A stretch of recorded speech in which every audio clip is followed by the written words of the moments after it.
Good morning. Happy October the 2nd. Yeah, man. All right, Amazon. Flash briefing. Jamie, here's the latest from your flash briefing. In NPR News. Live from NPR News in Washington, I'm Corva Coleman. Former President Donald Trump is in a New York City courtroom for his civil corruption trial. A judge has ruled Trump and some associates repeatedly and persistently lied about the value of some of their properties in order to get more financing. This morning, Trump again blasted the New York State Attorney General who brought the case and the presiding judge. Trump says the whole matter is a, quote, scam. The House and Senate are expected to resume negotiations this week over legislation to fund the government for the rest of this fiscal year. NPR's Windsor Johnston tells us lawmakers passed a short-term spending bill over the weekend. Yeah, because they didn't want to shut down WIC, did they? Lawmakers struck an 11th-hour compromise this weekend to pass a short-term spending patch, but while the stopgap measure represents a temporary compromise, the two chambers remain deeply divided over spending levels and key provisions of a broader deal. The main sticking points include additional security assistance for Ukraine and measures to strengthen security at the southern border. NPR's Windsor Johnston reporting. European Union foreign ministers and high-ranking officials have made an unannounced visit to Ukraine's capital, Kyiv. It's the first time such a meeting has been held outside the bloc's borders. Terry Schultz reports the ministers are discussing Congress's decision to omit funding for Ukraine in their short-term spending bill. EU Foreign Policy Chief Joseph Borrell says he convened a foreign ministers meeting in Kyiv for the first time to demonstrate the bloc's deep support for Ukraine. This war is having deep consequences for the whole world, but for us Europeans, it's an existential threat. Borrell says he believes the American funding cut will be reconsidered.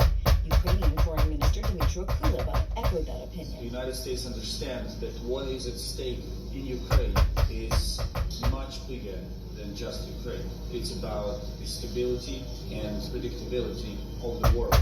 Kuleba also noted that while Kyiv may be outside the bloc's borders for now, his country is urgently seeking EU membership. For NPR News, I'm Terry Schultz in Brussels. The U.S. Supreme Court opens a new term today with a docket that includes guns, abortion, and, as NPR's Nina Totenberg reports, social media cases. The court has before it a slew of social media questions. Can states ban internet companies from censoring false and misleading content?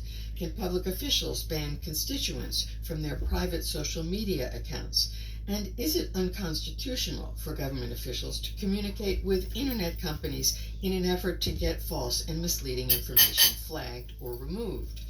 Why don't you treat the internet world like the real world? If you say something harsh that could draw the eye and the attention of the law enforcement, and limits on government then that's what happens in the social media world. NPR News, if Washington. you just say something that hurts someone's feelings, sticks and stones break bones type thing, you know what I'm saying? But if you get threatened, a woman has been sworn in as the most senior judge in England for the first time since the post was created nearly 800 years ago. NPR's Lauren Frayer reports from London. I, Sue Lascelles-Carr, do swear by Almighty God. Her title is Lady Chief Justice of England and Wales. Sue Carr is the first female to become Chief Justice since the position was created in the 13th century. Something else unprecedented, the Chief Justice's oath of office was televised for the first time in history. Carr wore a traditional white powdered wig and red velvet robes while swearing allegiance to King Charles III. She's a veteran jurist, having been a criminal judge, a high court judge, and Lady Justice of Appeal. Don't harass people on social media because you can't harass them in real life. California's new U.S. Senator, LaFonza Butler, says she is honored to accept her nomination by Governor Gavin Newsom. Butler is a labor leader and the head of the pro-democratic fundraising group Emily's List. Thanks, Judge. She says she will work for women, workers, parents, and all of California.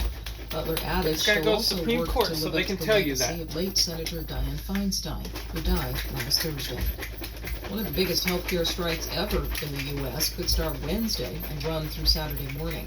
More than 75,000 Kaiser Permanente workers could strike across the U.S. Their contract expired over the weekend. A coalition of a dozen unions is demanding that Kaiser present improved solutions to solve a staffing crisis. I'm Corva Coleman, NPR News. In NASA News, Welcome passionate innovators and bold visionaries to an extraordinary quest to redefine the future of aviation, to bring forth a world where the skies are clear and the flights are green. The challenge at hand is not just a call to reimagine aircraft, but an invitation to unleash your creativity in scripting and environmentally conscious success. The NASA Space Tech Catalyst Prize will recognize U.S. individuals and organizations that share effective best practices for how they support underrepresented and diverse space technology innovators, researchers, technologists, and entrepreneurs. The prize competition's primary goals are: 1. Showcase effective strategies and approaches for developing the capacity and skill you don't sets have of to these abide by groups, these things enhancing online on the internet world. Granted, they didn't have internet. It's easy to get swept But it up in would the apply swirling there, starry too. arms of this intermediate spiral galaxy. NGC 4654 in the constellation Virgo. The galaxy has a bright center and is labeled intermediate because it has characteristics of both unbarred and barred spirals. NGC 4654 is just north of the celestial equator, making it visible from a large gaseous exoplanet orbits a red giant star that should have destroyed it. It's 530 light years from Earth. NASA has selected 4 small Explorer missions to conduct concept studies in weather. Currently, in Seattle, it's 54 degrees Fahrenheit with cloudy skies. Today, you can expect rainy weather with a high of 57 degrees and a low of 52 degrees. From NASA. Welcome passionate innovators and bold visionaries to an extraordinary quest to redefine the future Off. of aviation Amazon. to bring Off. Amazon. Tell us a joke. What do you get when you combine a baseball field with a golf course? A diamond in the rough. A diamond in the rough. Wow. You're assuming they put the base in the rough. Guess they'd have no choice with it. All right, everyone. Have a wonderful Monday, Tuesday, wherever you are.